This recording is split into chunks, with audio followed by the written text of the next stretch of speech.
श्री स्वामी समर्थ। आज आपण स्वामी समर्थांनी आपल्याला दिलेल्या वाईट संगत आणि व्यसनांपासून दूर राहण्याच्या महत्त्वावर बोलूया। आपले जीवन शुद्ध आणि सकारात्मक ठेवण्यासाठी, आपल्या प्रगतीसाठी आणि स्वामींच्या कृपेसाठी वाईट गोष्टींपासून दूर राहणे अत्यंत महत्त्वाचे आहे। स्वामी महाराज आपल्याला सांगतात, वाईट संगतीपासून दूर राहा, ती तुम्हाला अधोगतीकडे नेते। याचा अर्थ असा की जे लोक नकारात्मक विचार करतात, व्यसनाच्या आहारी गेलेले आहेत किंवा वाईट कर्म करतात, त्यांच्यापासून दूर राहणे आपल्यासाठी हिताचे आहे। तसेच कोणत्याही प्रकारचे व्यसन, उदा.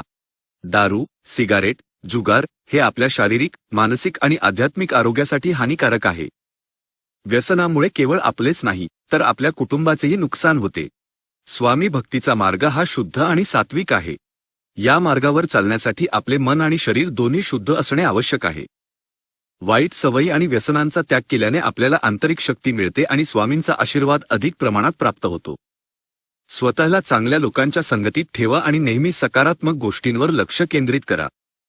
तुम्ही तुमच्या आयुष्यात कधी वाईट संगत किंवा व्यसनाचा त्याग केला आहे का? तुमचा अनुभव कमेंटमध्ये नक्की सांगा। श्री स्वामी समर्थ। जय जय स्वामी समर्थ।